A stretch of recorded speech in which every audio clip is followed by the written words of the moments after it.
Hello everyone, this is Crota giving you a shoutcast between Focus and Lawliet. Is it Lawliet? No, Lawliet and Lucifer, excuse me. With Lucifer spawning as the gray undead on the bottom left-hand side of the map. Meanwhile, Lawliet spawning as the yellow night elf. This is Undead versus Night Elf, obviously, here on Secret Valley. And I am going to be casting this particular game with you a little bit out of breath. Just test rode a bicycle and, well, did fall off of it as the chain did come flying off. So, I said, you know what, let me do something a little bit less dangerous and sit in front of a computer, which is probably exactly what you're doing, so you can't judge me. Anyways, let's go ahead and take a look at what's going to be going down in this series as we slow things down into the normal game speed. Demon Hunter coming across using the Ancient of War to clear out this creep camp. Now, one thing that we are going to be keeping track of is whether or not Lawliet gets a second Ancient of War, the teching on this Tree of Life to Tier 2, and whether or not we're expecting to see a large number of ghouls come off the lumber line in order to do a bit of harassment. Death Knight does have Unholy Aura, will not have Death Coil until he hits level 2. But he will be using those skeletal minions pretty effectively in order to deal some damage. Well, Back to Warcraft's Neo has left the game. So yeah, Back to Warcraft, well, if you ever reach out to me, I'm sure a lot of people, or I at least, would greatly appreciate it. Anyways, let's go ahead and make our rounds back over here. Demon Hunter going after the Death Knight here as the Archer has taken a little bit of damage. Skeletal minions causing a bit of harassment here, but Lawliet, being the, well, veteran Warcraft 3 player that he is, should have no problem. Moonwell taking a little bit of damage there as the Demon Hunter going after this Skeletal Minion. Skeletal Minion, oh no, does not get denied. Not sure what Lucifer was really waiting for there, but without it getting denied, that's actually a bit of a deal as another skeletal minion gets taken down. This is actually a very big deal for the Death Knight, as the Death Knight is now one full level behind the Demon Hunter, and the Demon Hunter is going to be able to deal a significant bit of damage, but the Death Knight comes in with the steal on a little bit of experience there as well. So I guess whatever experience he gave with those skeletal minions, he got back with that little bit of a steal there.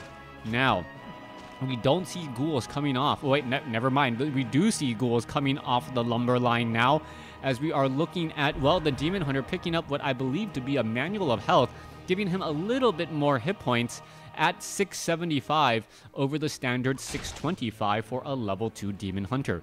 Demon Hunter now heading back over here. Staff of Teleportation, perhaps no, just Boots of Speed, as he should be able to deal a significant damage here, but he may end up getting surrounded. Wow, Demon Hunter slipping through the defense there. A giant hole straight down the middle and able to just break through that line. Well, it wasn't technically a line of scrimmage, just break through right there. Anyways, let's go ahead and come back across the other side of the map.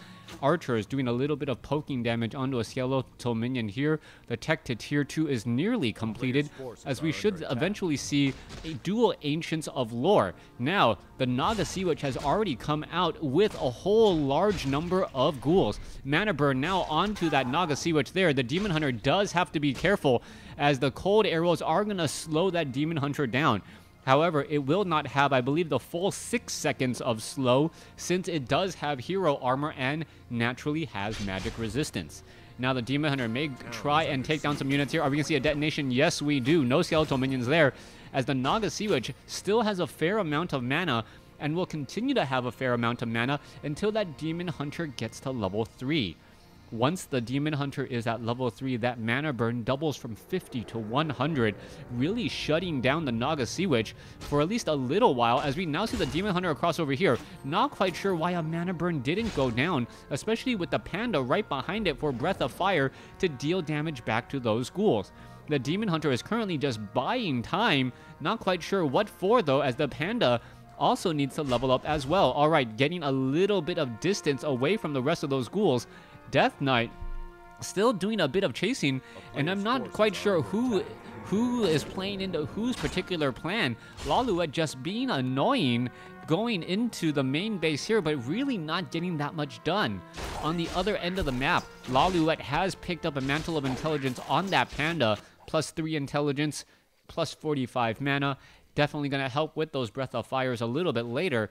But the Panda is pretty much a very, very limited hero in this matchup. Because of the eventual transition into Destroyers, the Panda's Drunken Haze Breath of Fire combination is just really not that strong. It is, however, good at deterring any sort of gargoyle play, as the Breath of Fire really eats through those relatively low hit point air units that tend to clump together. Death Knight still looking for where exactly the Demon Hunter can be, and this is on the other end of the map here. Demon Hunter still sitting at 2, Panda getting close to 2, but are they going to get caught? That is the big question. Panda should get to level 2 after this Ogre Magi goes down, and what will it be? A Potion of Invulnerability? That tier 2 consumable item.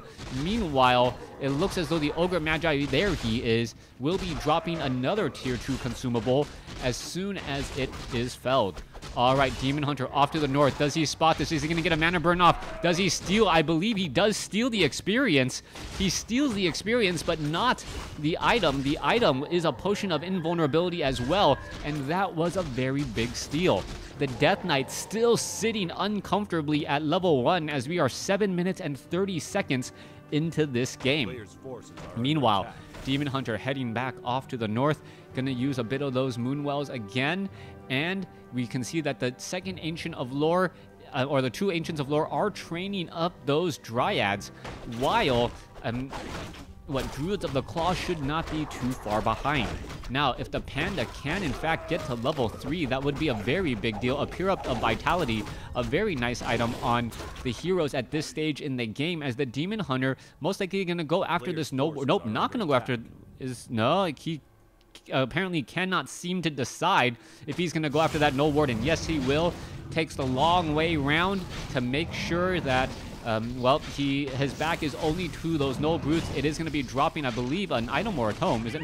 No, Circular Nobility. Very nice item there, as he now goes after the rest of these units here. All right, pulling away that Red Drake. Always very, very important. You do not want to allow that Red Drake to get health from this one particular fountain of health, and while leaving your archers to gain health. And that is just a very, very good use right there, as the Demon Hunter going to finish off the level 3 creeps here. And once those are down, the Panda will be at level 3. Meanwhile, let's take a look on the other end. Death Knight does have a Ring of Regeneration, will have extra hit points, a fairly nice item overall, but not something you're really going to write home about. And at this stage, the Death Knight does tend to need a lot of hit points since he is in that front line. And if he does get level 2 Unholy Aura as well, the Death Knight's natural regeneration will simply be through the roof, even before you consider the extra hit points that the Obsidian statue can provide.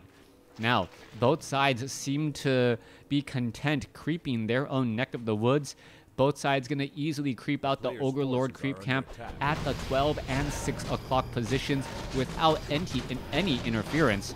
Ogre Lord, easy target there, and it may come down to who gets the better items. Strength and agility for the Death Knight, picking up also an additional Manual of Health. That Death Knight is going to be very close to level 3 at the end of this fight. There you go. Last Forest Troll Berserker. It will get to level 3, I believe. No! Naga Sea Witch and Death Knight, 1 experience shy, and, well, 18 experience shy. My apologies. My instantaneous math skills have failed me. Anyways, let's go ahead and break things down here. Druid of the Claw gonna make its way over and clear out the other Red Drake creep camp. This potentially could be big. The Red Drake can drop another very powerful item. I had thought the Helm of Valor was one of those. Oh, the Ring of Regeneration was one of those items. Perhaps it wasn't. Not quite sure where he picked up that item. As we see the Red Drake going to get taken out here. It is going to be a Belt of Giant Strength on the Panda. 1175 hit points, a Pure of Vitality, and a Belt of Giant Strength, giving him 300 extra hit points over what he would normally have. That is an incredibly large amount of hit points on a 4 armor hero, so that is going to be relatively high. Meanwhile, the Demon Hunter is at 7.5, but also has double Claws of Attack plus 6, does not have an Orb of Venom. That is important to note. the Demon Hunter is not going to be able to attack any destroyers, at least for some time, and not give that Orb of Venom poison over time. Let's take a look at what's going on by Lucifer down over here. You can see, I believe, only one Crypt Fiend needs to get maybe one more. Boneyard is getting added here as well. So Frost Worms are going to be used.